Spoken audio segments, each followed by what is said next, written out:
Morning student, myself Preeti Kohli will be explain chapter 2 in history, the earliest societies. Earliest society means पहले का समाज या पूर्व समाज, जब ह्यूमन बीइंग की लाइफ स्टार्ट हुई थी इस अर्थ पर, कैसे वो रहता था, कैसे उसने अपना सेटलमेंट स्टार्ट किया, किन औजारों का यूज़ करता था, कैसे उसकी लाइफ सेटल्ड हुई, कैसे उसने नए नए आविष्कारों की खोज की, ये सब हम इस चैप्टर में डिस्कस करेंगे। दो earth our earth is an old as 4.5 billion years, plants, animals and mankind developed much later। जबकि अर्थ पर प्लांट बहुत पहले 4.5 बिलियन ईयर्स पहले प्लांट्स, एनिमल और मैनकाइंड डेवलप्ड हो चुके थे। Early man lived as early age 2 million years ago. Early man या पूर्व जो आदमी था वो 2 मिलियन एगो पहले उसने रहना स्टार्ट कर दिया था इस पृथ्वी पर। दीज मैन वर नोमैड्स, उन मैन्स को हम नोमैड्स कहते थे। नोमैड्स मीन्स खाना बदोश, जो इधर उधर घूमते हैं। They moved from place to place, hunting wild animals, fish, birds and gathering fruits, roots, nuts, seeds and leaves.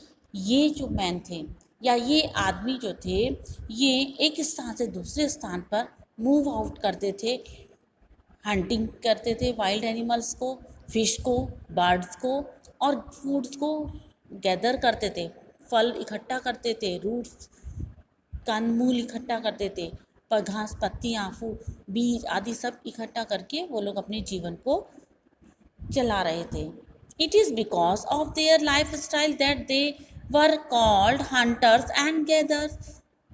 ये इसलिए ऐसा था क्योंकि उनको उनका जो लाइफ स्टाइल था वो हंटर्स का था एंड फूड गैदर्स का था। हंटर्स क्योंकि वो लोग शिकार करते थे और शिकार करने के बाद वो जो फूड को गैदर कर लेते, उसको भोजन को इकट्ठा कर लेते थे और इकट्ठा करके वो लोग कई दिन तक अपना उसको खाते थे।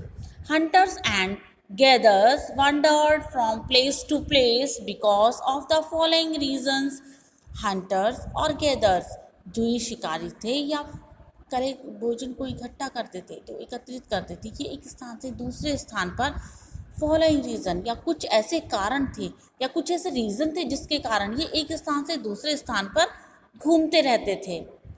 They need, firstly we have discussed, they needed constant source of plants and animals।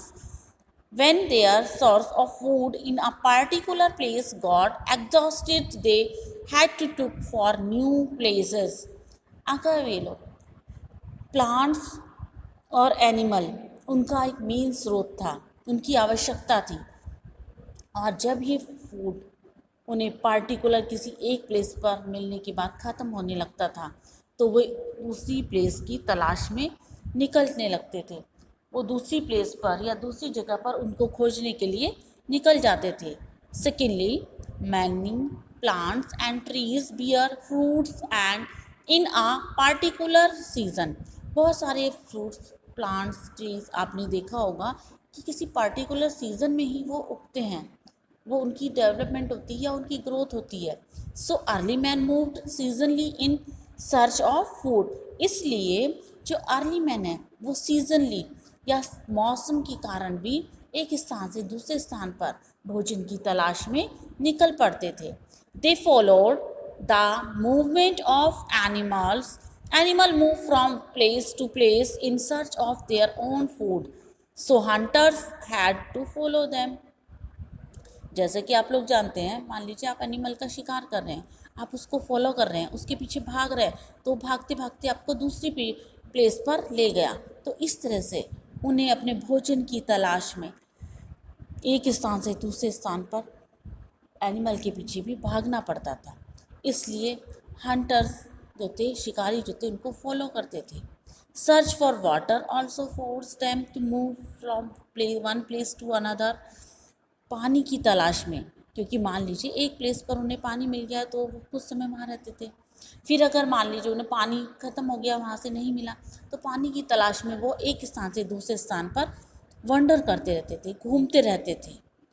ये आपको जैसे इस पिक्चर में शो किया गया है, different stages of human development. पहले मैन आपने देखा कि किस तरह से था, फिर आगे थोड़ा डेवलपमेंट हुआ तो उसने बिल्कुल सीधा चलना, थोड़ा सा सीधा चलना सीखा।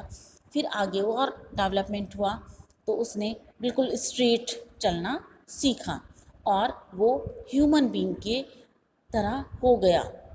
स्टार्टिंग में ऐसे लग रहा है ना जैसे वन मानुष, फेस उसका बंदर की तरह लग रहा है, फिर धीरे धीरे डेवलप हो गए, अब उसका फेस डेवलप हो गया और वो मानव की तरह दिखने लगा।